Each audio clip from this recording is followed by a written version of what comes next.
शिवाय। हर हर महादेव। जय शिव शंभू। स्वागत है आपका हमारे चैनल भक्ति सार 2009 में। आज हम श्रवण करेंगे श्री महाशिव पुराण प्रथम खंड अध्याय 12, ब्रह्मा को शिव शक्ति रूप का दर्शन।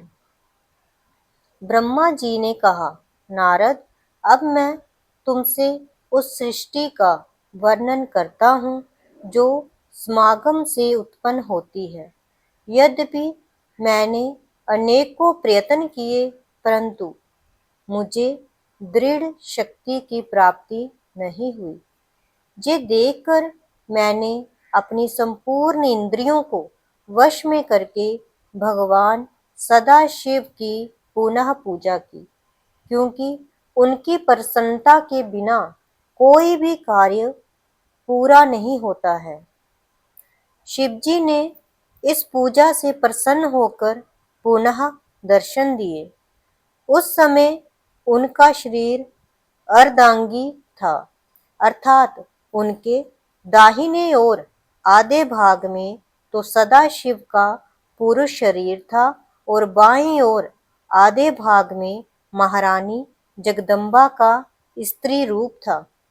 आधे मस्तक पर जटाएं थी और आधे पर घुंघराले सुंदर केश थे। एक ओर ललाट पर त्रिपुंड लगा हुआ था और दूसरी ओर बिंदी चमक रही थी। एक ओर डमरू की ध्वनि थी और दूसरी ओर घुंघरू का मधुर स्वर।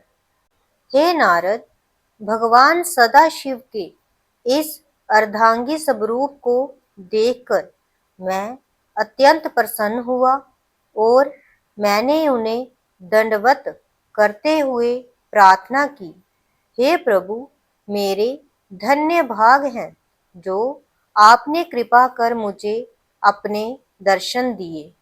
मेरी स्तुति को सुनकर भगवान सदाशिव हंसते हुए बोले, हे ब्राह्मण, तुमने जिस मनोरथ की प्राप्ति के लिए इतना कष्ट भोगा है उसे हम जानते हैं। तुम्हारी अभिलाषा अधिक संतान उत्पन्न करने की है। इतना कहकर भगवान सदाशिव शक्ति से अलग हो गए। उस समय मैंने शक्ति की महिमा का वर्णन करते हुए कहा, हे महारानी, मैंने आपकी आज्ञा से सृष्टि उत्पन्न करने की चेष्टा की, परंतु वह अधिक नहीं बढ़ी। हे अम्बे, अब मैं कामदेव के आश्रय से सृष्टि उत्पन्न करना चाहता हूँ और आपसे ये वरदान मांगता हूँ कि मेरा मनोरथ पूर्ण हो।